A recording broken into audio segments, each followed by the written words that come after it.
Hello friends. दिग्गज academy के digital platform पर मैं आपका हार्दिक स्वागत करता हूं, आपका हार्दिक अभिनंदन करता हूं। राजस्थान की जो ज्योग्राफी है उसके रिगार्डिंग जो है क्लासें कंटिन्यू हैं, जिसमें हमने राजस्थान की सॉइल्स के बारे में बात की। आज हम जो है राजस्थान की जलवायु से संबंधित बात करने वाले हैं और मेरा मानना है कि आप लोगों की पढ़ाई जो है बहुत अच्छी चल रही होगी।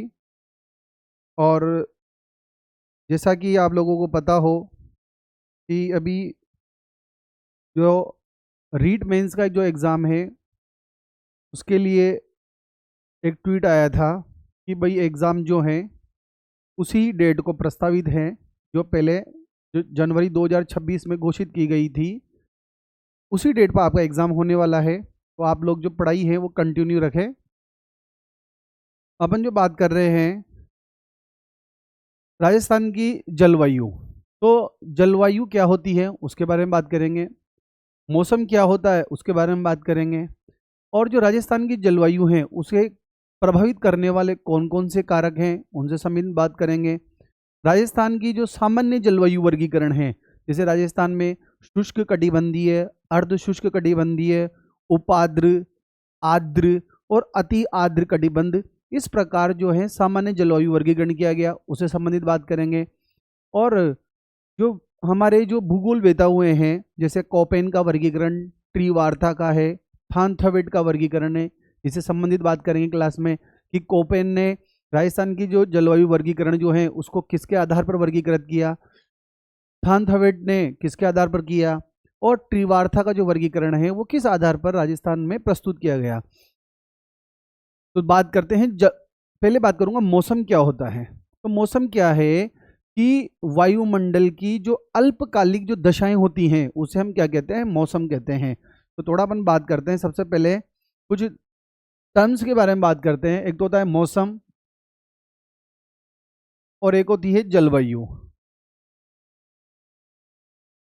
तो सबसे पहले बात करेंगे मौसम क्या होता है, और एक होता है जलवायु।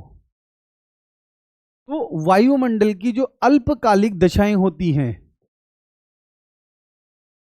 वायुमंडल की अल्पकालिक जो दशाएं होती हैं उसे हम मौसम कहते हैं। और वायुमंडल की दीर्घकालीन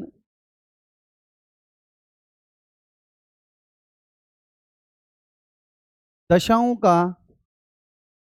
जो औसत होता है उसे हम जलवायु कहते हैं। समझ चुके होंगे आप लोग कि जलवायु क्या होती है और मौसम क्या होता है। तो मौसम तो उसे कहेंगे कि वायुमंडल की जो अल्पकालिक जो दशाएं होती है उसे हम मौसम कहेंगे, और दीर्घकालीन जो दशाएं होती है उसे हम क्या कहते हैं, जलवायु कहते हैं। जब राजस्थान की बात करें हम, तो आप लोगों को पता होगा कि जो राजस्थान है वो कर्क रेखा जो है राजस्थान के दक्षिण से गुजरती है। जब हम राजस्थान के मैप की बात करते हैं तो राजस्थान का जो आप जब मैप देखते हैं तो जो कर्क रेखा जो होती है वो 23 डिग्री 30 मिनट से, जो आपको पता है कि हमारा जो अक्षांशीय जो विस्तार है वो 23 डिग्री 30 मिनट से लेकर 23 डिग्री 30 मिनट से लेकर, याद है आपको कितना है बताइए आप लोग, 23 डिग्री 30 मिनट से लेकर 30 डिग्री 12 मिनट उत्तरी अक्षांश जो है हमारा अक्षांशीय विस्तार है। तो अक्षांशीय विस्तार जो है 23 डिग्री 30 मिनट से लेकर 30 डिग्री 12 मिनट जो है हमारा उत्तरी अक्षांश जो है, इस प्रकार हमारी अक्षांशीय स्थिति है। तो हम देखते हैं कि जो कर्क रेखा है, आप लोग देख रहे होंगे कि जो कर्क रेखा है वो हमारे राजस्थान में कहाँ से गुजर रही है बताइए आप लोग। कर्क रेखा जो होती है हमारे राजस्थान के जो है दक्षिण से गुजरती है। अक्षांशीय विस्तार देखा आपने कि हमारे यहाँ जो कर्क रेखा है 23 डिग्री 30 मिनट जो है उत्तरी अक्षांश रेखा, जो 23 डिग्री 30 मिनट से 30 डिग्री 12 मिनट जो है उत्तरी जो अक्षांश हैं, जो नॉर्थ लेटीट्यूड है, नॉर्थ अक्षांश है, ये हमारा क्या है, अक्षांशीय विस्तार है। जो 23 डिग्री 30 मिनट जो है इसे हम क्या कहते हैं, कर्क रेखा कहते हैं। तो हमारा जो राजस्थान की जब बात कर रहे हैं हम, तो हमारा जो राजस्थान है वो कर्क रेखा के ऊपर की ओर स्थित है। तो जब अपन बात करें कि कर्क रेखा से हमारा जो राजस्थान है वो ऊपर की ओर स्थित है, तो यहाँ पर अगर अपन जलवायु की बात करें तो यहाँ पर जो है शीतोष्ण और उष्ण कटिबंध, कौन सा, शीतोष्ण और उष्ण कटिबंध की स्थिति हमें देखने को मिलती है। यहाँ पर जब अपन देखते हैं तो हमारा जो है वो शीतोष्ण और उष्ण कटिबंध की स्थिति हमें देखने मिलती है। कैसे, जब अपन बात करें तो 0 डिग्री जो है इसे अपन विषुवत रेखा कहते हैं, और 23 डिग्री जो है, 23.5 डिग्री जो है उसे हम क्या कहते हैं, कर्क रेखा कहते हैं। और दक्षिण में जो साइड जो बात करें, जो 23.5 डिग्री है इसे हम क्या कहते हैं, मकर रेखा कहते हैं। तो हम देखते हैं कि यहाँ पर इस स्थिति की बात कर रहा हूं मैं, 23.5 डिग्री जो कर्क रेखा जो है, तो राजस्थान जो है इसके ऊपर की ओर स्थित है, राजस्थान जो है इसके ऊपर की ओर स्थित है। और यहाँ पर जो इस जगह का जो टेम्परेचर होता है वो यह उष्ण ताप कटिबंध है, ये उष्ण ताप कटिबंध है, ये जो 0 से 23 डिग्री और 0 से 23 डिग्री साउथ की तरफ, तो यहाँ पर जो है स्थिति क्या है, उष्ण ताप कटिबंध की है। यहाँ पर जो है भूमध्य रेखा से उत्तर की ओर 23.5 डिग्री, चाहे दक्षिण की ओर 23.5 डिग्री का जो है जो कटिबंध होगा वो होगा उष्ण ताप कटिबंध होगा। कौन सा ताप होगा, उष्ण ताप। और यहाँ से बात करूं मैं 23.5 से लेकर जो 66 डिग्री जो है, 66.5 डिग्री जो है यहाँ तक की बात करूं, तो यहाँ पर जो होगा वो शीतोष्ण ताप कटिबंध होगा। कौन सा ताप कटिबंध होगा इस जगह पे, शीतोष्ण ताप कटिबंध होगा इस स्थिति पे। और 66.5 से लेकर और ऊपर की जब अपन 90 डिग्री की बात करें, 90 डिग्री के लिए बात करें, तो यहाँ पर शीत कटिबंध होगा। याद रखिए आप लोग, कौन सा कटिबंध होगा, शीत कटिबंध। तो कटिबंध की जब बात करें अपन, तो यहाँ देखें अपन, तो यहाँ शीत कटिबंध होगा। इसी प्रकार यहाँ पर अगर बात करें तो यहाँ पर भी 66.5 जो डिग्री है, यहाँ पर भी कौन सा होगा, शीतोष्ण कटिबंध होगा। और यहाँ पर जो है 90 डिग्री जो है तो नॉर्थ हो गया, ये साउथ पोल हो गया, तो यहाँ पर भी कौन सा कटिबंध होगा, शीत कटिबंध होगा। तो जब अपन बात करें कि राजस्थान की जो कटिबंध की स्थिति की बात करें, अपन वैश्विक स्थिति की बात करें, तो जब ग्लोब को अपन देखते हैं तो राजस्थान जो है कर्क रेखा से उत्तर की ओर स्थित है, कर्क रेखा से उत्तर की ओर स्थित है। तो यहाँ पर जो अपन जलवायु की बात करेंगे राजस्थान की, तो शीतोष्ण और उष्ण, तो जलवायु कौन सी होगी हमारी, शीतोष्ण प्लस उष्ण जलवायु होगी। याद रखा अपना, ग्लोब की स्थिति के आधार पर हमारी जो जलवायु होगी वो क्या होगी, शीतोष्ण और उष्ण जलवायु होगी हमारी यहाँ पर। क्योंकि स्थिति के आधार पर जब बात की जाए तो राजस्थान जो है शीतोष्ण और उष्ण जो कटिबंध है उसके अंतर्गत स्थित है। तो यहाँ देख रहे हैं हम कि जो राजस्थान की जो जलवायु है वो कौन सी जलवायु देखेंगे हम, स्थिति के आधार पर शीतोष्ण एवं उष्ण कटिबंध जलवायु होगी। आपको समझा दिया गया है कि राजस्थान की जो स्थिति है 23 डिग्री 30 मिनट से 30 डिग्री 12 मिनट जो है उत्तरी अक्षांश की पर जो है कर्क रेखा जो है वो इसके दक्षिणी भाग जो है हमारे राजस्थान का डूंगरपुर बांसवाड़ा जिलों से गुजरती है। और हमारे जो संपूर्ण जो राज्य है वो हमारा उष्ण कटिबंध में स्थित है, जहाँ तापमान जो होता है वो अपेक्षाकृत अधिक होता है। ग्रीष्म काल में गर्मी जो होती है वो अधिक होती है और शीतकाल जो होता है हमारा सामान्य रहता है। तो यहाँ पर बात कर रहे हैं अपन कि मौसम क्या होता है, वायुमंडल की अल्पकालिक दशा होती है उसे मौसम कहते हैं, जलवायु वायुमंडल की दीर्घकालीन दशाओं का औसत होता है उसे जलवायु कहते हैं। राजस्थान की जब अपन अक्षांश स्थिति की बात करें तो 23 डिग्री 30 मिनट उत्तरी अक्षांश से 30 डिग्री 12 मिनट उत्तरी अक्षांश हमारा अक्षांश विस्तार है। जब अक्षांश विस्तार देखते हैं तो कर्क रेखा जो है वो राजस्थान के दक्षिण में से होकर गुजरती है, डूंगरपुर और बांसवाड़ा जिलों से होकर गुजरती है। तो हम देख रहे हैं कि राजस्थान जो है ग्लोबल स्थिति, जो ग्लोब की जो स्थिति है उसके आधार पर उष्ण और शीतोष्ण जो है यहाँ पर जलवायु पाई जाएगी। तो अपन इसको बोलते हैं कि राजस्थान की जो जलवायु है शीतोष्ण और उष्ण स्थिति के आधार पर जलवायु होगी हमारी, शीतोष्ण और उष्ण कटिबंधीय जलवायु यहाँ पर हमारे यहाँ पाई जाएगी। अब राजस्थान की जो जलवायु है उसे प्रभावित करने वाले तत्वों के बारे में बात करें अपन, तो सबसे पहले बात करेंगे देखो कि राजस्थान के जलवायु को प्रभावित करने वाले कारक। तो देखते हैं अपन कारक कौन कौन से हो सकते हैं राजस्थान की जलवायु को प्रभावित करने वाले कारक। तो सबसे पहले कारक तो यही है, राजस्थान की जलवायु को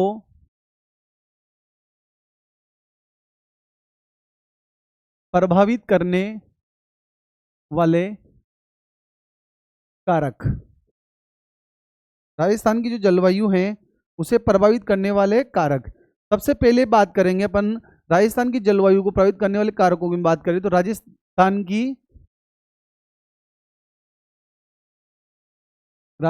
की स्थिति। अभी बताया मैंने आपको स्थिति में क्या बताया कि राजस्थान की जो अक्षांश की बात करें तो अक्षांश स्थिति याद है आपको कितनी है हमारी, 23 डिग्री 30 मिनट से लेकर 30 डिग्री 12 मिनट जो है उत्तरी अक्षांश, यह हमारी अक्षांश स्थिति है, याद है आप लोगों को। तो अक्षांश की जब बात करें कि 23 डिग्री 30 मिनट उत्तरी अक्षांश से 30 डिग्री 12 मिनट के बीच में जो है राजस्थान का विस्तार है। तो यहाँ पर हम देखते हैं कि राजस्थान जो है, राजस्थान के अंतर्गत जो है वो उष्ण प्लस शीतोष्ण कटिबंध में स्थित है ये, ठीक है। और जो कर्क रेखा है, जो कर्क रेखा है जिसे हम 23.1/2 उत्तरी अक्षांश जो रेखा कहते हैं, वो राजस्थान के दक्षिण भाग से गुजरती है। कहाँ से गुजरती है? डूंगरपुर और बांसवाड़ा से गुजरती है, याद है आप लोगों को। तो राजस्थान की जो स्थिति है उसके आधार पर राजस्थान की जो जलवायु है, स्थिति के अकॉर्डिंग बात कर रहा हूं मैं, स्थिति के अकॉर्डिंग जो है राजस्थान की जलवायु उष्ण और शीतोष्ण कटिबंधीय जलवायु कहलाएगी। कर्क रेखा 23.5 डिग्री उत्तरी अक्षांश जो है दक्षिण भाग से गुजरती है, राजस्थान के डूंगरपुर और बांसवाड़ा से गुजरती है। तो स्थिति के बारे में समझ चुके होंगे आप लोग कि जो संपूर्ण जो हमारा राज्य है वो है उष्ण कटिबंध के अंतर्गत, जो है हमारा जो राजस्थान है वो उष्ण कटिबंध के अंतर्गत स्थित है। और उष्ण कटिबंध में स्थित होता है तो इसके कारण क्या होता है, गर्मियों में क्या होती है, तेज गर्मी पड़ती है, और सर्दियां जो होती है वो सामान्य, सर्दी जो होती है वो सामान्य रहती हैं। याद रखिएगा आप लोगों को, ये बात हमने किसके बारे में पढ़ी है, राजस्थान की स्थिति से संबंधित बात करेंगे। तो जलवायु को प्रभावित करने वाला कारक है राजस्थान की स्थिति। कर्क रेखा जो है 23.1/2 जो है उत्तरी अक्षांश जो रेखा है कर्क रेखा, वो हमारे राजस्थान के दक्षिण भाग से गुजरती है। राजस्थान जो है उसकी स्थिति के आधार पर बात करें तो स्थिति के आधार पर जो जलवायु होगी उष्ण और शीतोष्ण कटिबंधीय जलवायु यहाँ पर होगी। दूसरी बात करें समुद्र से दूरी। दूसरा जो फैक्टर है वो क्या है, यहाँ पर समुद्र से दूरी की बात करूं मैं, समुद्र से दूरी। तो समुद्र से दूरी की बात करें तो राजस्थान से जो है अरब सागर भी काफी दूरी पर है। तो अरब सागर की जब बात करें तो अरब सागर जो है समुद्र तट जो है राजस्थान से जो है कितना दूर है, 350 किलोमीटर दूर है। अरब सागर जो है राजस्थान से क्या है, 350 किलोमीटर दूरी पर है। मतलब समुद्र से दूरी क्या है हमारे यहाँ पर ज्यादा है, समुद्र से दूरी क्या है यहाँ पर ज्यादा दूरी पाई जाती है। तो ज्यादा दूरी पाए जाने के कारण अपन बात करें कि संपूर्ण जो राज्य हैं उसके अंतर्गत जो है महाद्वीपीय प्रभाव पाया जाता है। समुद्री प्रभाव न पाकर महाद्वीपीय प्रभाव देखने को हमें यहाँ मिलता है। और जो गर्म और शुष्क प्रभाव होता है महाद्वीपीय प्रभाव में जो है, एक तो गर्म और शुष्क प्रभाव हमें देखने को मिलता है, क्योंकि महाद्वीपीय बात करते हैं तो तेजी से गर्म होता है, तेजी से ठंडा होता है। और इसमें नमी जो होती है वो नमी जो होती है वो अपेक्षाकृत क्या होती है, अपेक्षाकृत जो है नमी जो होती है वो इसमें कम पाई जाती है, क्योंकि गर्मी ज़्यादा होती है तो नमी अपने आप कम हो जाएगी। तो समुद्र से दूरी ज़्यादा होती है, ज़्यादा होने के कारण हम देख सकते हैं कि यहाँ पर सामुद्रिक जो प्रभाव है, समुद्र का जो प्रभाव है वो समुद्र का जो प्रभाव देखने को मिलता है वो नगण्य मिलता है। समुद्र का प्रभाव यहाँ की जलवायु पर बिल्कुल नगण्य होता है, क्योंकि अरब सागर जो है यहाँ से दूरी पर है।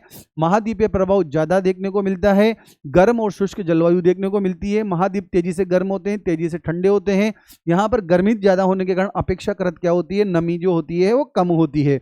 उसके बाद बात करें अपन उच्चावच की, तीसरा फैक्टर क्या आता है, पहला फैक्टर तो हो गया राजस्थान की स्थिति, दूसरा फैक्टर है समुद्र से दूरी, और तीसरा जो फैक्टर है प्रभावित करने वाला है वह है उच्चावच। उच्चावच की बात करें तो उच्चावच के अंतर्गत जो पर्वत पठार वगैरह हैं वो उच्चावच के अंतर्गत आते हैं। तो तरातल पर जो धरातल का जो है जलवायु पर प्रत्यक्ष प्रभाव होता है। समुद्र तल से जैसे ऊंचाई जो होता है वो तापमान और जो आर्द्रता को प्रभावित करती है। मतलब समुद्र तल से जैसे जैसे ऊंचाई बढ़ती जाती है, आपको पता है कि समुद्र तल से जो हो, अपन बात करें समुद्र तल से जैसे ऊंचाई बढ़ती जाती है तो उससे तापमान और आर्द्रता दोनों क्या होती है, प्रभावित होती जाती है। तो उच्चावच भी जो होते हैं वो प्रत्यक्ष रूप से क्या करते हैं, जलवायु को प्रभावित करते हैं।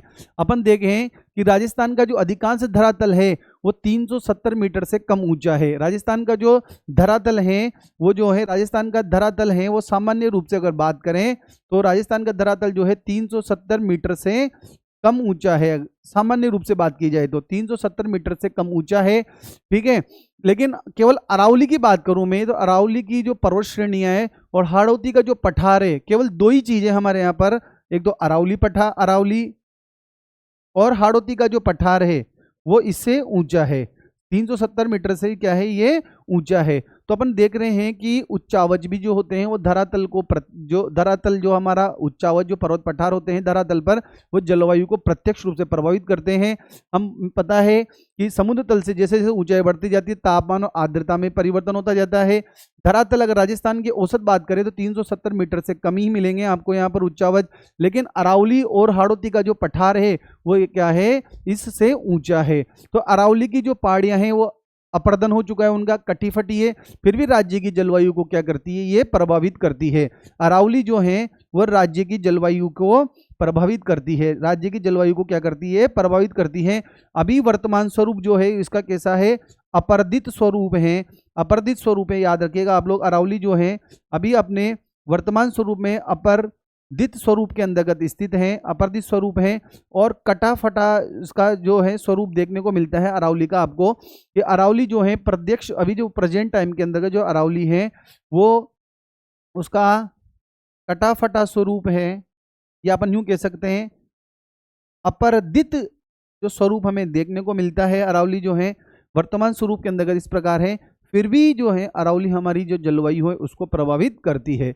उसके बाद बात करते हैं हम कि जैसे कैसे प्रभावित करती है। तो आप लोगों को पता होगा कि राजस्थान के अंतर्गत अरब सागर और बंगाल की खाड़ी दोनों मानसून राजस्थान को प्राप्त होते हैं। तो अरावली की जब स्थिति की बात करता हूं मैं कि अरावली जो है वो राजस्थान में, याद है आपको, इस प्रकार फैली हुई है, या अरावली जो है राजस्थान में इस प्रकार फैली हुई है। दक्षिण पश्चिम से उत्तर पूर्व की ओर अरावली का विस्तार देखने को मिलता है। जो अरब सागर की जो मानसून शाखा आती है वह अरावली जो है इसके समानांतर होने के कारण ये शाखा बिल्कुल बिना वर्षा किए हुए निकल जाती है। आगे देखने को मिलता है हमें कि अरावली जो है राजस्थान में दक्षिण पश्चिम से लेकर उत्तर पूर्व की ओर फैली हुई है। तो जब हमारे यहाँ अरब सागरीय मानसून की शाखा जो आती है वो अरावली पर्वत के समानांतर होने के कारण ये अरावली इसको रोक नहीं पाती, इस वजह से इस क्षेत्र के अंतर्गत जो है वर्षा कम होती है। और बंगाल की खाड़ी से जब मानसून आता है तो बंगाल की जो खाड़ी से जो मानसून आ रहा है वो मानसून यहाँ आते आते जो होता है इसकी नमी क्या हो जाती है, कम हो जाती है। ये नमी क्या हो जाती है, कम हो जाती है। तो हम देख रहे हैं कि अरब सागरीय मानसून राजस्थान में अधिकांशतः बिना वर्षा किए गुजर जाता है। इससे दक्षिण एवं दक्षिण पूर्वी भाग में क्या होती है, वर्षा होती है। इसी प्रकार जब बंगाल की खाड़ी के बारे में बात कर रहा हूं मैं, तो बंगाल की खाड़ी का जो मानसून है वो दक्षिणी पूर्वी मानसून जो हवाएं राज्य में प्रवेश करती हैं, लेकिन इसकी यहाँ पहुंचते पहुंचते नमी क्या हो जाती है, बिल्कुल समाप्त हो जाती है। आ चुका होगा समझ में आप लोगों को कि अरावली जो है वो राजस्थान की मानसून को भी प्रभावित करने का कार्य करती है। कैसे प्रभावित करती है आप लोग समझ चुके होंगे कि अरावली पर्वत श्रृंखला जो है अरब सागर की जो शाखा है उसके समानांतर होने के कारण जो है इसे रोक नहीं पाती, और ये अरब सागर की जो मानसून की जो शाखा है वो बारिश के बिना ही आगे निकल जाती हैं। और बंगाल की खाड़ी का जो मानसून है जैसे जैसे हमारे राजस्थान में प्रवेश करता है वैसे वैसे इसकी हवाओं की नमी क्या हो जाती है, कम हो जाती है और वर्षा कम होती है। उसके बाद अगर अपन शीत ऋतु में पछुआ पवनों से बात करें तो यहाँ पर जो है यदा कदा जो बारिश हो जाती है उसे मावट के नाम से कहते हैं। भूमध्य सागरीय चक्रवाती वर्षा होती है उसे मावट कहते हैं। तो राजस्थान की जो जलवायु है उसे प्रभावित करने वाले कारकों के बारे में अपन बात कर रहे थे। आप लोगों ने देखा होगा कि सबसे पहले बात करी मैंने राजस्थान की स्थिति के बारे में बात करी कि स्थिति जो है कर्क रेखा से हमारा जो है दक्षिण भाग में गुजर रही है, तो स्थिति के आधार पर उष्ण शीतोष्ण कटिबंध जलवायु पाई जाएगी।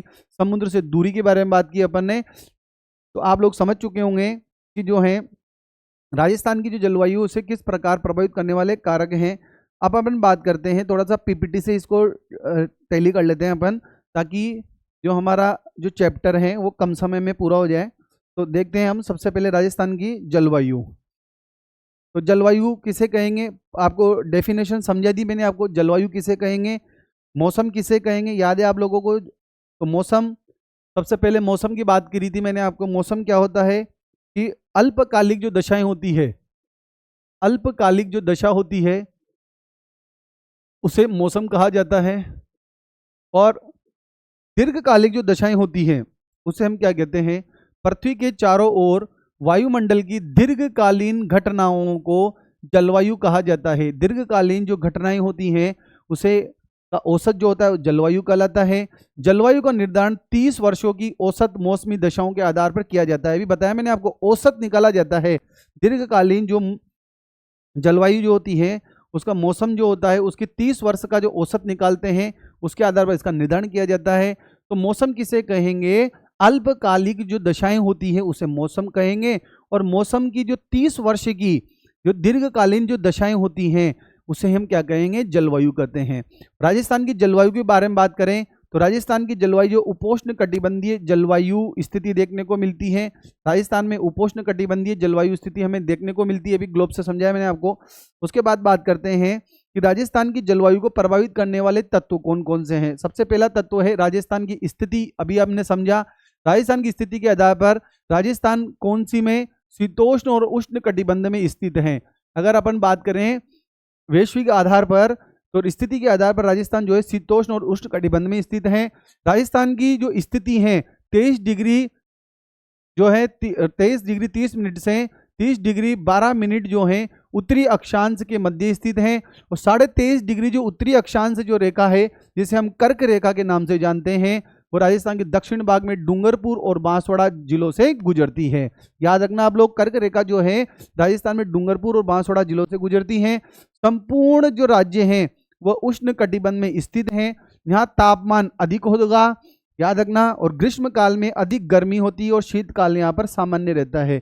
गर्मी में तेज गर्मी होगी और जो शीतकाल होगा वो सामान्य होगा। तो राजस्थान की स्थिति के बारे में समझ चुके होंगे आप। दूसरा मैंने बताया आपको समुद्र से दूरी। समुद्र से दूरी की जब बात की जा रही है तो समुद्र से दूरी के बारे में बात कर रहे हैं हम। तो समुद्र से दूरी जो है हमारे यहाँ पर ज़्यादा है, तो यहाँ पर समुद्री प्रभाव देखने को नहीं मिलेगा, हमें समुद्री प्रभाव नहीं देखने को मिलता है। तो याद है आप लोगों को, समुद्री प्रभाव यहाँ पर हमें नहीं देखने को मिलता है क्योंकि समुद्र से राजस्थान दूर है। अरब सागर की जब बात करूँ मैं, तो अरब सागर जो है समुद्र तट से 350 किलोमीटर दूर है। तो 350 जो किलोमीटर हमें देखने को मिलता है, बिल्कुल आपको समझ में आ रहा होगा ये कि समुद्र से दूरी ज़्यादा होने के कारण यहाँ समुद्रिक प्रभाव जो होता है वो बिल्कुल नगण्य देखने को मिलता है, क्योंकि दूरी ज़्यादा होती है तो समुद्र का प्रभाव हमें देखने को नहीं मिलेगा। यहाँ पर जो होता है संपूर्ण राज्य में महाद्वीपीय जलवायु देखने को मिलती है। महाद्वीप जो होते हैं वो आपको पता हो तेजी से गर्म होते हैं, तेजी से ठंडे होते हैं। इस वजह से यहाँ गर्म और यहाँ की शुष्क जलवायु होती है, जिसमें अपेक्षाकृत नमी क्या होती है, कम पाई जाती है। तो पहला फैक्टर तो हो गया स्थिति, दूसरा फैक्टर हो गया समुद्र से दूरी या महाद्वीपीयता। आगे बात करते हैं, तीसरा फैक्टर क्या होता है, देखो उच्चावच। उच्चावच के बारे में बात की मैंने आप लोगों को कि जैसे जैसे ऊंचाई बढ़ती जाती है तो तापमान और आर्द्रता में परिवर्तन होता जाता है। तो आपको पता है कि उच्चावच का जब बात करते हैं अपन, तो पर्वत पठार मैदान जो होते हैं वो उच्चावच होते हैं। तो ये उच्चावच जो हैं वो जलवायु पर प्रत्यक्ष रूप से प्रभाव डालते हैं। जैसे जैसे समुद्र तल से जैसे ऊंचाई बढ़ती जाती है तो तापमान और आर्द्रता दोनों प्रभावित होती जाती है। जैसे जैसे ऊंचाई बढ़ती जाती है तापमान और आर्द्रता क्या होती जाती है, प्रभावित होती जाती है। आपको पता है कि जैसे जैसे ऊंचाई जाती बढ़ते हैं तो तापमान भी बढ़ता जाता है। राजस्थान का अधिकांश जो धरातल है वो 370 मीटर से कम ऊंचा है, लेकिन राजस्थान में दो ऐसी पर्वत दो संरचनाएं हैं, एक तो अरावली पर्वत श्रृंखला है हमारी, और हाड़ौती का पठार जो है वो इससे ऊंचा है। तो ये उससे ऊंचा है तो ये क्या करेगी, अरावली और हाड़ौती का जो पठार है वो राजस्थान की जलवायु को प्रभावित करेंगे। राजस्थान की जलवायु को क्या करेंगे, ये बिल्कुल प्रभावित करने वाले हैं। अरावली की जो पहाड़ियों की बात करूं मैं, कि जिसका वर्तमान जो स्वरूप है वो इसका अपर्दन हो चुका है, वो कटी-फटी रूप में है, लेकिन राजस्थान की जलवायु को ये क्या करती है, प्रभावित करती है। आगे बात करते हैं मानसून एवं चक्रवाती हवाओं के बारे में बात करते हैं। तो अरब सागरीय मानसून राजस्थान में बिना बरसे निकल जाता है। इसका रीजन मैंने समझाया भी आप लोगों को, क्योंकि जो अरब सागरीय जो मानसून की जब बात कर रहे हैं हम, तो याद है राजस्थान में अरावली पर्वत श्रृंखला जो है, इस प्रकार राजस्थान के अंतर्गत अरावली का विस्तार है। दक्षिण पश्चिम से लेकर उत्तर पूर्व की तरफ अरावली जो है फैली हुई है, और अरब सागर की जो मानसून शाखा है वह इसके समानांतर होने के कारण अरावली इसको रोक नहीं पाती है। तो राजस्थान में अधिकांश जो है अरब सागरीय मानसून बिना बरसे बिल्कुल सीधा निकल जाता है, लेकिन इससे दक्षिण और दक्षिण पूर्वी भागों में वर्षा होती है। इसी प्रकार बंगाल की खाड़ी से प्रारंभ होने वाला, बंगाल की खाड़ी जो है, इस प्रकार यहाँ से बंगाल की खाड़ी का जब मानसून आएगा तो बंगाल की खाड़ी की जो मानसून हवाएं यहाँ से आएगी, तो दूरी ज़्यादा होने के कारण यहाँ पर इन हवाओं की नमी क्या हो जाती है, यहाँ पहुँचते पहुँचते कम हो जाती है। जब बंगाल की खाड़ी से प्रारंभ होने वाला दक्षिणी पूर्वी मानसून जो है हवाएं जब राज्य में पहुँचती है, तो इसकी नमी क्या हो जाती है, बिल्कुल समाप्त हो जाती है। यदि ये तीव्र और सघन होती तो पूरी राजस्थान और राज्य के अन्य भागों में क्या होती, इससे वर्षा कर सकती है। शीत ऋतु के अंतर्गत देखते हैं हम, याद है आपको, पछुआ जो पवन होती हैं उनसे चक्रवाती जो वर्षा होते हैं पाकिस्तान के मार्ग से यहाँ पहुँचते हैं। यदा कदा दिसंबर जनवरी में सीमित मात्रा में वर्षा होती है, उसको मावट कहते हैं। मावट जो होती है भूमध्य सागरीय चक्रवाती वर्षा होती है, याद रखना आप लोग। मावट क्या होती है, भूमध्य सागरीय चक्रवातीय वर्षा होती है।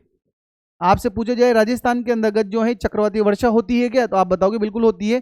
भूमध्य सागरीय चक्रवातीय वर्षा होती है, जिसे हम क्या कहते हैं, मावट के नाम से जानते हैं।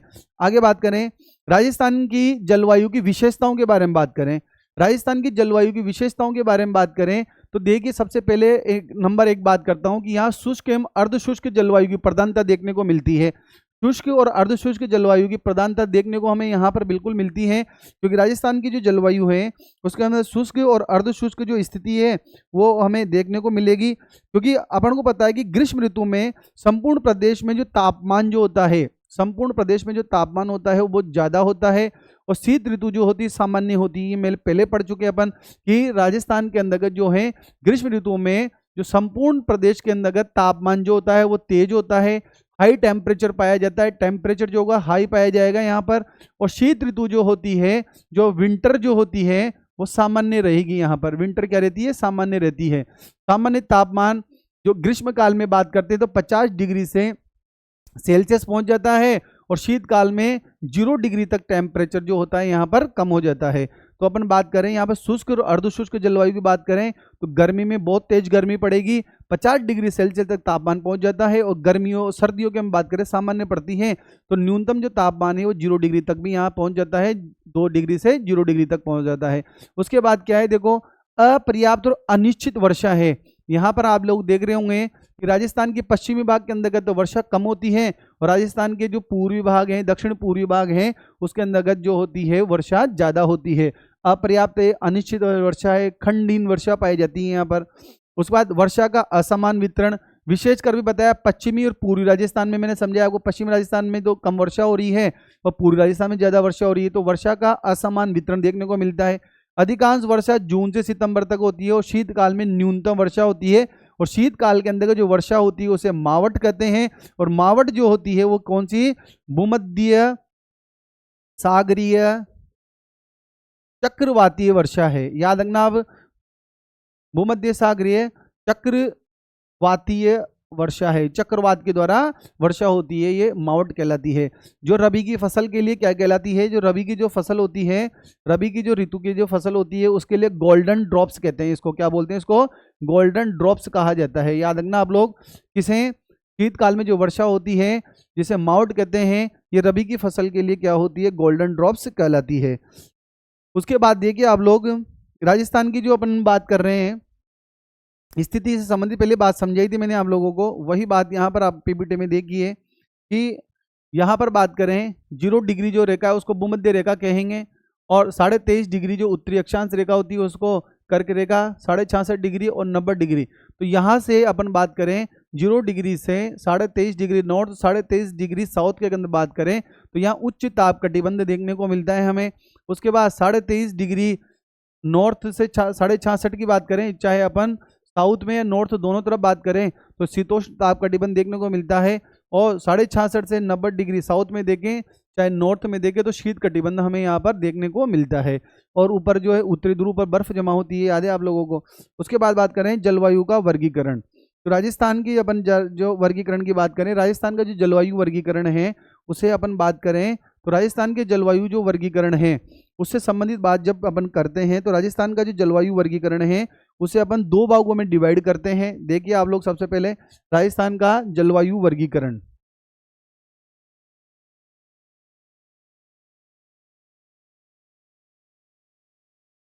राजस्थान का जलवायु वर्गीकरण, इसका क्लासिफिकेशन देखें तो एक तो है सामान्य वर्गीकरण,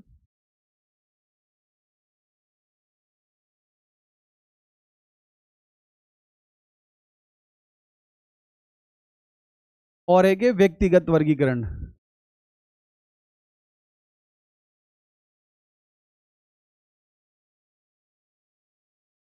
सामान्य वर्गीकरण की जब बात कर रहे हैं अपन तो सामान्य जो वर्गीकरण है वो उसका आधार क्या है, वर्षा के आधार पर है। किसके आधार पर है सामान्य वर्गीकरण? सामान्य वर्गीकरण का जो आधार है वो है वर्षा। जो वर्षा है उसके आधार पर बांटा गया है। और इसके प्रकार कितने हैं? सामान्य वर्गीकरण जो है वो 5 भागों में हमने डिवाइड किया है। तो सबसे पहले बात करें शुष्क कटिबंध, नंबर 1 बात करूं मैं, शुष्क कटिबंधीय जलवायु। दूसरा अर्ध शुष्क कटिबंधीय जलवायु। तो इसका आधार क्या है? वर्षा। इसमें पहला है शुष्क, दूसरा है अर्ध शुष्क, तीसरा है उपाद्र, उप आद्र, चौथा है आद्र, और नंबर 5 है अति आद्र। तो देख रहे होंगे आप लोग, एक तो है शुष्क कटिबंधीय जलवायु प्रदेश, अर्ध शुष्क कटिबंधीय जलवायु प्रदेश, उपाद्र जलवायु प्रदेश, और आर्द्र जलवायु प्रदेश, और अति आर्द्र जलवायु प्रदेश।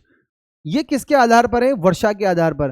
तो शुष्क कटिबंध जो होगा वहां पर वर्षा जो होगी, याद रखना आप लोग, वर्षा जो होगी 0 से 20 सेंटीमीटर वर्षा जो है वो कहां पर पाई जाएगी? शुष्क क्षेत्रों में हमें देखने को मिलेगी। अर्ध शुष्क में हमें 20 से 40 सेंटीमीटर वर्षा देखने को मिलती है। और उपाद्र जो होगा उसमें 40 से 60 सेंटीमीटर जो है वर्षा जो है इस प्रदेश में हमें देखने को मिलेगी। और आर्द्र जो होगी, जैसे जैसे आर्द्र बढ़ेगा तो वर्षा जो है ज़्यादा होती जाएगी। यहाँ पर वर्षा हम देखेंगे 60 से 80 सेंटीमीटर देखने को मिलेगी हमें। और अति आर्द्र की बात करें तो यहाँ जो वर्षा है वो 80 सेंटीमीटर से हमें ज़्यादा देखने को मिलेगी। 80 से 120 सेंटीमीटर यहाँ पर वर्षा पाई जाएगी। तो सामान्य वर्गीकरण का आधार है वर्षा के आधार पर बांटा हमने। शुष्क कटिबंधीय जलवायु प्रदेश जहां पर 0 से 20 सेंटीमीटर तक वर्षा होगी। तो इस क्षेत्र के अंतर्गत हमारा पश्चिमी जो है राजस्थान, जो हमारा पश्चिमी जो राजस्थान है, मरुस्थल जो वाला क्षेत्र है वो इसके अंतर्गत आता है। पश्चिमी मरुस्थलीय जो प्रदेश है हमारा वो इसके अंतर्गत जो आएगा शुष्क कटिबंधीय जलवायु में। अर्ध शुष्क कटिबंध में 20 से 40 सेंटीमीटर वर्षा देखने मिलेगी। ये इसमें भी हमारा जो पश्चिमी जो राजस्थान का जो मरुस्थलीय प्रदेश है, मरुस्थल जो है वह इसमें देखने को मिलेगा। उसके बाद उपाद्र जो जलवायु प्रदेश है, 40 से 60 सेंटीमीटर जो वर्षा है, इसके अंदर का जो उपाद्र जो क्षेत्र है वह अरावली का जो क्षेत्र है हमारा, अरावली जो पर्वत श्रृंखला जिस जगह फैली हुई है दक्षिण पश्चिम से उत्तर पूर्व की ओर, तो उस श्रेणी में उपाद्र जलवायु देखने को मिलेगी। आर्द्र जलवायु की बात करूं मैं तो हमारा जो पूर्वी मैदान है, जो हमारा जो पूर्वी मैदान है जो उसके अंदर आर्द्र जलवायु देखने को मिलेगी। और अति आर्द्र जलवायु जो है हमारे हाड़ौती के पठार के अंतर्गत हमें देखने को मिलेगी। याद रखिएगा आप लोग कि यहां से भी एक सामान्य क्वेश्चन पूछा जा सकता है कि सामान्य वर्गीकरण के आधार पर जो है वो कितने भाग हैं, 5 भाग हैं हमारे वर्षा के आधार पर है। शुष्क कटिबंधीय जलवायु और अर्ध शुष्क कटिबंधीय जो जलवायु है वो पश्चिमी मरुस्थलीय प्रदेश में देखने को मिलती है। शुष्क कटिबंध में 0 से 20 सेंटीमीटर वर्षा होती है और अर्ध शुष्क कटिबंध में 20 से 40 सेंटीमीटर वर्षा हमें देखने को मिलती है। उपाद्री जलवायु जो प्रदेश होता है वह अरावली की जो श्रृंखला है हमारी, जो याद है आपको, राजस्थान में दक्षिण पश्चिम से लेकर उत्तर पूर्व की ओर जो है इस प्रकार जो अरावली फैली हुई है उस क्षेत्र के अंतर्गत हमें उपाद्र जलवायु देखने को मिलती है। आर्द्र जलवायु की बात करूं मैं तो 60 से 80 सेंटीमीटर जो वर्षा यहाँ पर देखने को मिलेगी और पूर्वी जो मैदान है हमारा उसके अंतर्गत ये जो है हमारा बनास वगैरह है, इस प्रकार की जो नदियाँ हैं हमारी, जो चंबल है बनास है, उनके द्वारा जो मैदान बनाया गया है पूर्वी मैदान, वहाँ पर हमें आर्द्र जलवायु। और हमारा जो हाड़ौती का जो पठार है, दक्षिणी पूर्वी जो पठार है, दक्षिण पूर्वी जो पठार है हमारा, जिसे अपन हाड़ौती का पठार कहते हैं, उसके अंतर्गत जो है अति आर्द्र जलवायु हमें देखने को मिलती है, जहां वर्षा जो होती है 80 से 120 सेंटीमीटर होती है। याद आ जाएगा आप लोगों को। उसके बाद अगर अपन बात करें व्यक्तिगत आधार पर, तो एक तो एक कोपेन का वर्गीकरण, एक ट्रिवार्था का वर्गीकरण होता है और एक किसका वर्गीकरण होता है, थानथवेट का वर्गीकरण होता है। व्यक्तिगत वर्गीकरण में अगर मैं बात करूं तो व्यक्तिगत वर्गीकरण में हम जो है सबसे पहले बात करेंगे कोपेन का वर्गीकरण है, याद है आप लोगों को। दूसरा है ट्रिवार्था का और थानथवेट का वर्गीकरण। अब अपन बात करें कि कोपेन का जो वर्गीकरण है उसमें कितने प्रकार हैं, तो सबके प्रकार कितने हैं, 4 ही है। आपको पता है कोपेन में भी 4 प्रकार थे, ट्रिवार्था ने भी 4 बताए और थानथवेट के भी 4 प्रकार हैं, इनके भी 4 है, इनके भी 4 हैं। आधार की बात करूं, किस आधार पर इन्होंने वर्गीकरण प्रस्तुत किया, तो कोपेन का जो वर्गीकरण था, याद रखना आप लोग, एक तो वनस्पति के आधार पर, एक तापमान के आधार पर और एक वर्षा के आधार पर। तो कोपेन का वर्गीकरण याद रखना, तो तापमान, वर्षा और वनस्पति। यह भी क्वेश्चन है परीक्षा के अंतर्गत कि कोपेन का वर्गीकरण का आधार क्या है, तापमान, वर्षा और वनस्पति, 3 चीजें, एक तो तापमान, वर्षा और वनस्पति। और उसके बाद बात करूं मैं ट्रिवार्था का जो है उसका वर्गीकरण का जो आधार था वो वर्षा का इन्होंने आधार माना, और थानथवेट का जो वर्गीकरण है वो तापमान, वर्षा और वाष्पीकरण, ध्यान रखना, तापमान, वर्षा और वाष्पीकरण, ये इसके 3 आधार थे थानथवेट के। तो हमने वर्गीकरण जो है उसको 2 भागों में डिवीजन किया, सामान्य वर्गीकरण और व्यक्तिगत वर्गीकरण।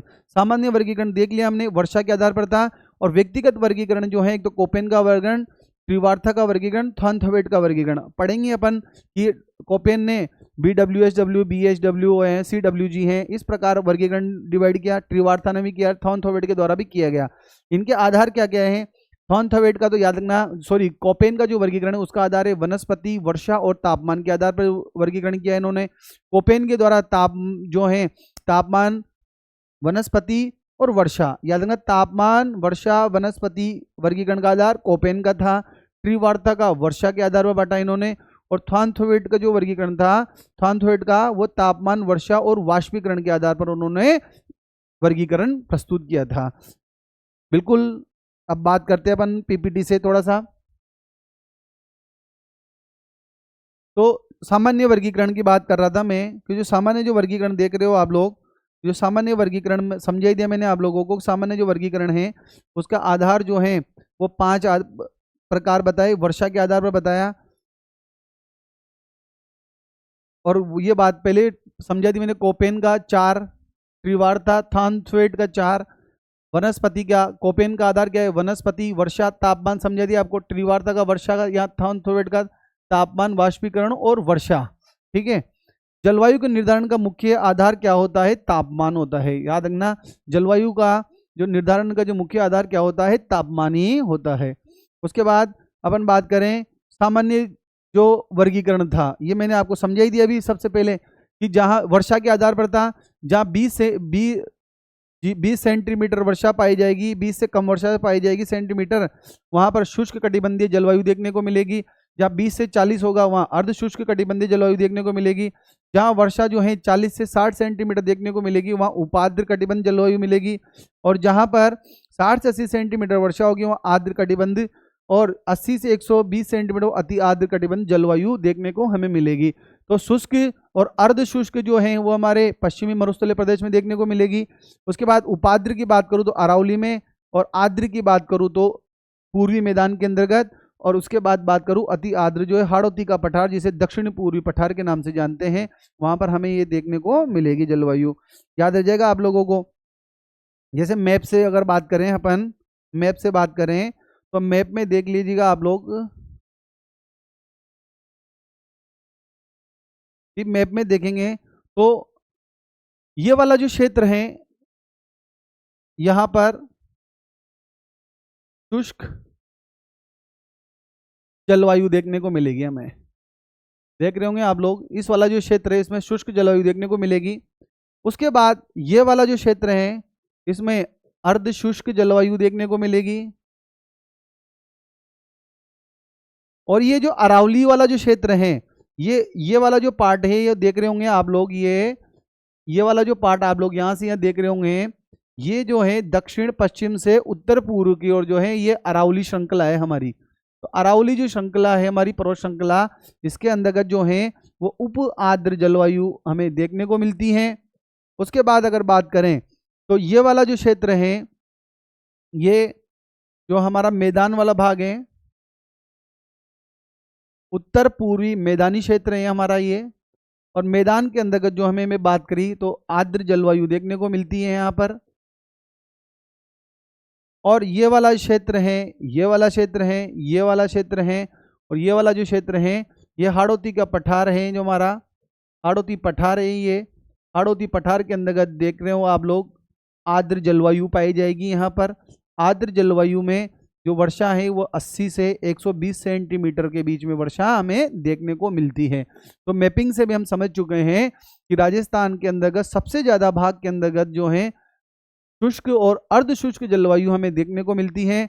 अरावली में उपाद्र जलवायु देखने को मिलती है, और उत्तरी पूर्वी मैदान के अंतर्गत हमें आर्द्र जलवायु देखने को मिलती है, और हाड़ौती का जो पठार है उसे हमें अति आर्द्र जलवायु देखने को मिलती है। रह जाएगा याद आप लोगों को। उसके बाद बात करूं मैं कि व्यक्तिगत वर्गीकरण। तो व्यक्तिगत वर्गीकरण में अपन जब बात कर रहे हैं तो व्यक्तिगत वर्गीकरण में सबसे पहले बात करेंगे हम कोपेन का वर्गीकरण। इसके बारे में बात करेंगे हम, कोपेन के वर्गीकरण के बारे में बात करूंगा मैं आपसे कि कोपेन का जो वर्गीकरण होता है वो उसका आधार क्या है। तो कोपेन का जो वर्गीकरण है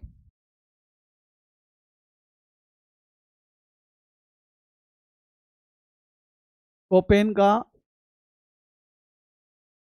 वर्गीकरण, तो आपको पता है इसके प्रकार कितने बताए अपन ने, ये 4 प्रकार बताए हैं। आधार बताइए, अभी पहले समझाया आधार क्या क्या है बताइए। सबसे पहले वर्षा, तापमान और वनस्पति, ये इसके आधार हैं। प्रकार के बारे में बात करूं तो सबसे पहले अगर बात करूं प्रकार, तो सबसे पहला प्रकार आएगा BWHW। इसके प्रकार जो हैं वो कौन कौन से हैं वो देख लेते हैं हम। BWHW सबसे पहले बात करूंगा मैं BWHW, फिर है BSHW, फिर CWG, और फिर उसके बाद आता है AW। याद रखेगा आप लोग, AW।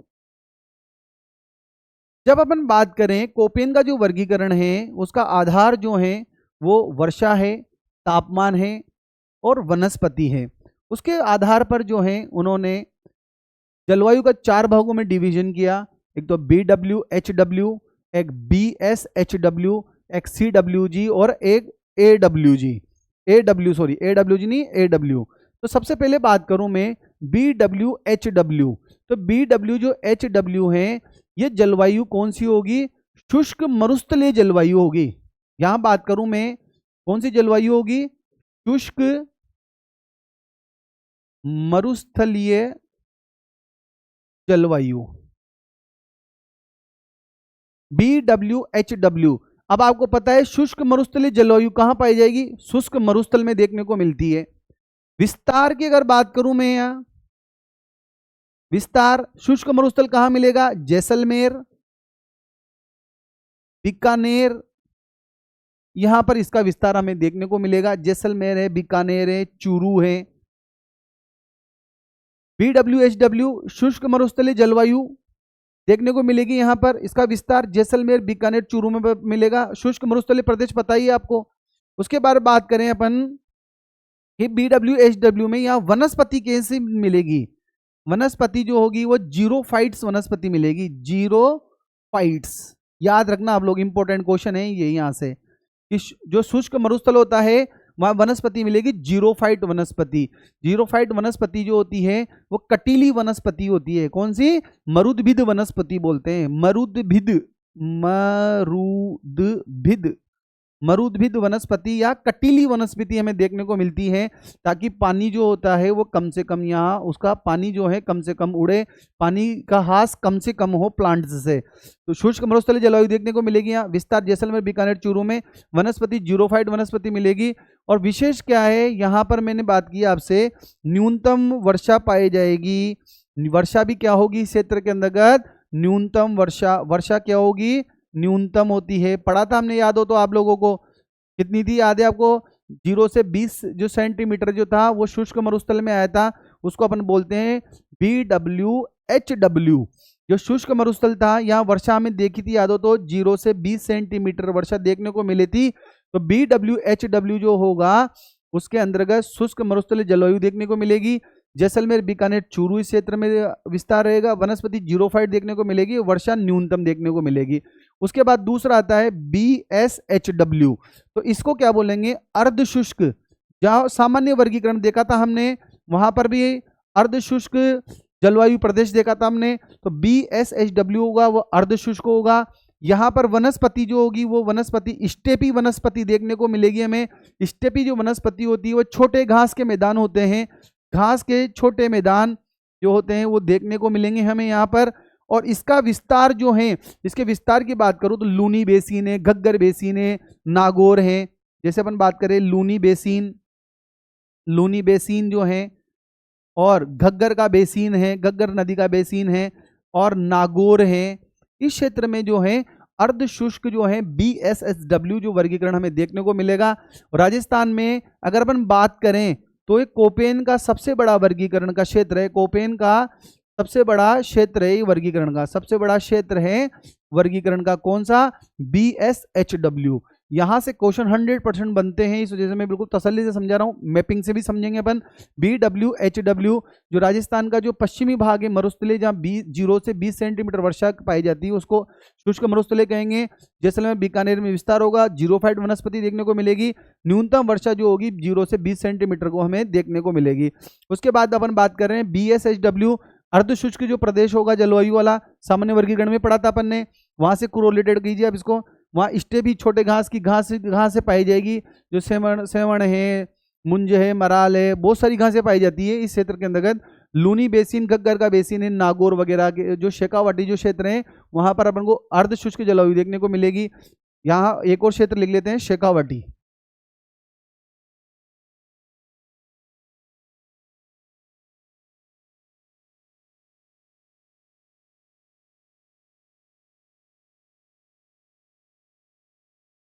अब तीसरा प्रदेश आता है CWG।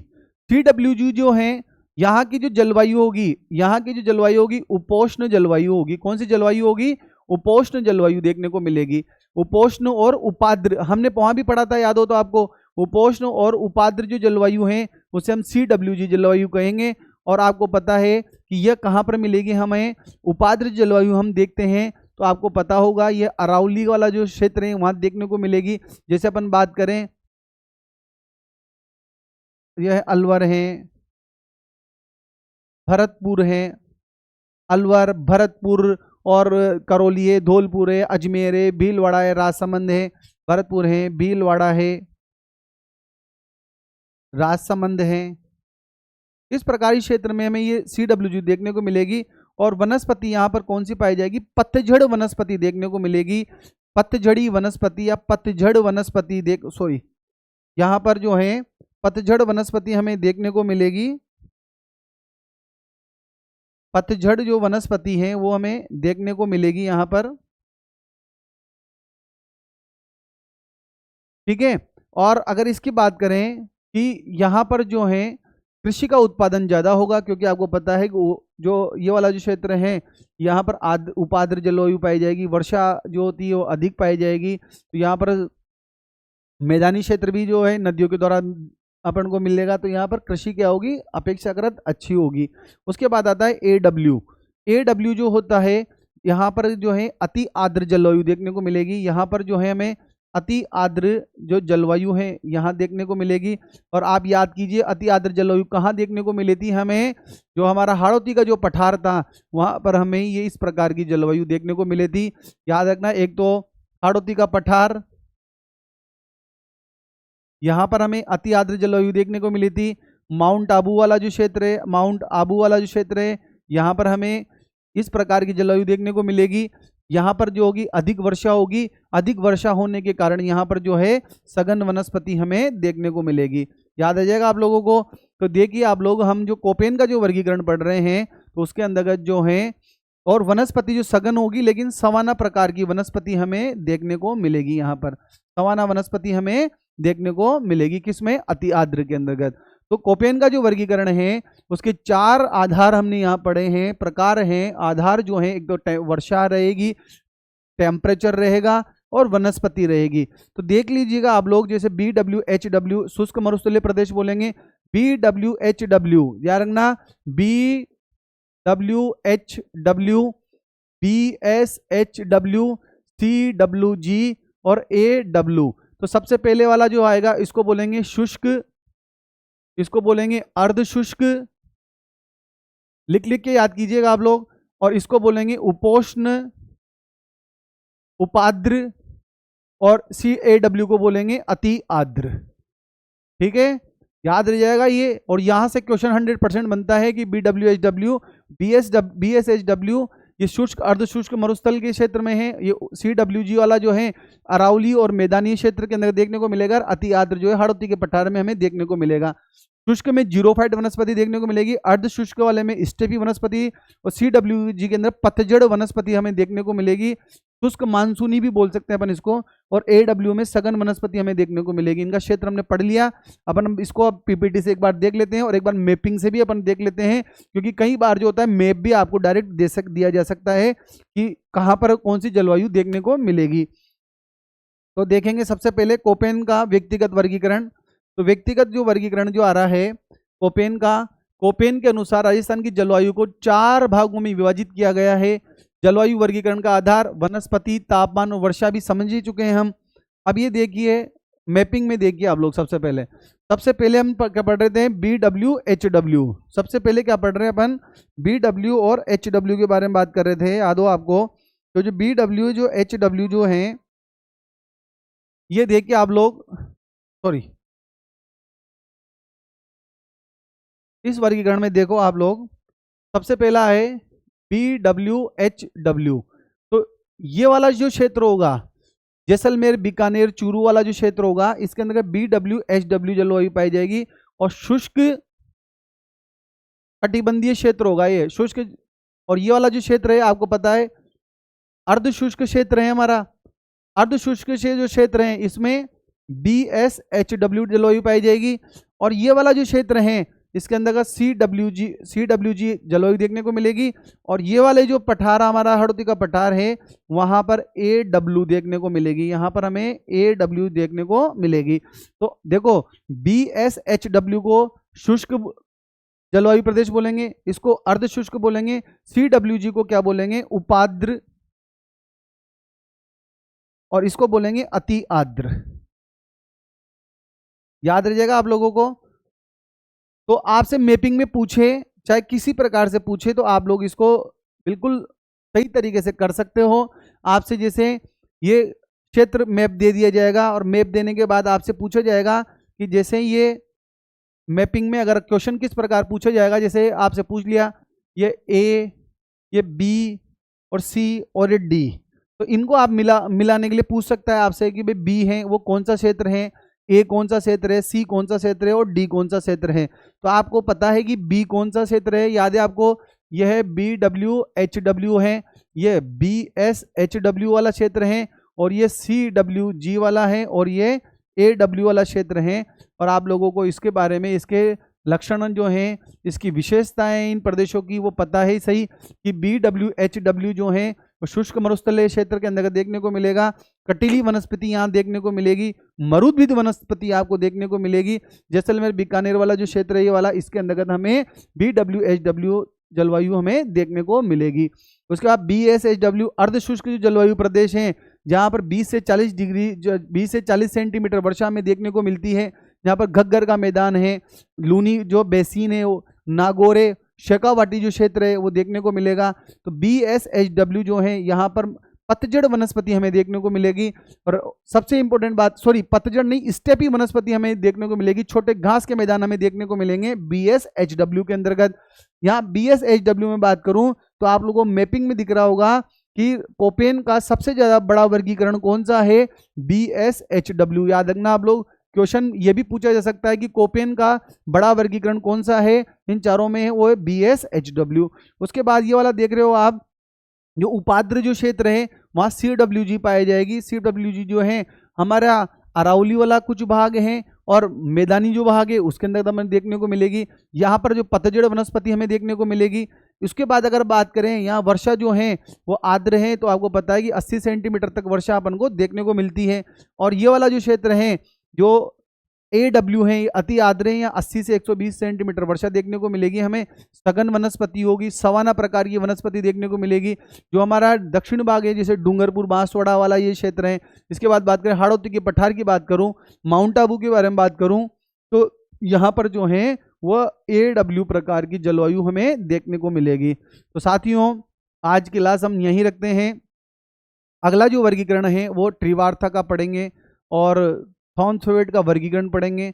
उसके बाद जो है इसकी जो हमारी जो जलवायु की जो और भी जो है अपना जो सामान्य जो बात करते हैं, जैसे अपन ऋतु के आधार पर ग्रीष्म ऋतु कब से कब तक रहती है, शीत ऋतु है, शरद ऋतु है, इसके बारे में बात करेंगे। उसके बाद जो है कुछ जो सामान्य जो टॉपिक है, मानसून के बारे में बात करेंगे, कौन कौन सी शाखा हमारे यहाँ प्रवेश करती है, किस प्रकार की शाखा से कितनी वर्षा होती है, और मानसून का क्या क्या प्रभाव रहता है, मानसून की दिशा क्या रहती है, वैश्विक घटनाओं का जैसे अल नीनो का प्रभाव क्या रहता है शरद ऋतु पर, और मावट क्या होती है, शीतलहर क्या होती है, इसके बारे में जो है वायुदाब की जो रेखाएं हैं हमारे राजस्थान में कहाँ कहाँ से गुजरती हैं। तो एक और क्लास लेंगे हम, अगली क्लास जो कल होगी उसके अंतर्गत इसके बारे में आगे की बात करेंगे। तो मेरा मानना है कि आप लोग जो हैं एक बार वापस रिवाइज कर लेना कि राजस्थान की जो जलवायु है उसे प्रभावित करने वाले जो कारक हैं, सबसे पहले मौसम, अल्पकालिक दशा होती है मौसम कहा जाता है, दीर्घकालिक दशा होती है जो 30 वर्षों तक होती है, उसे हम क्या कहते हैं, जलवायु कहते हैं। राजस्थान की जलवायु को प्रभावित करने वाले कारक में स्थिति के बारे में बात करी अपने, महाद्वीप की स्थिति के बारे में बात करी, समुद्र की स्थिति की बात करी, उच्च आवाज के बारे में बात करी अपन ने, और मानसून शाखाओं के बारे में बात करी अपन ने।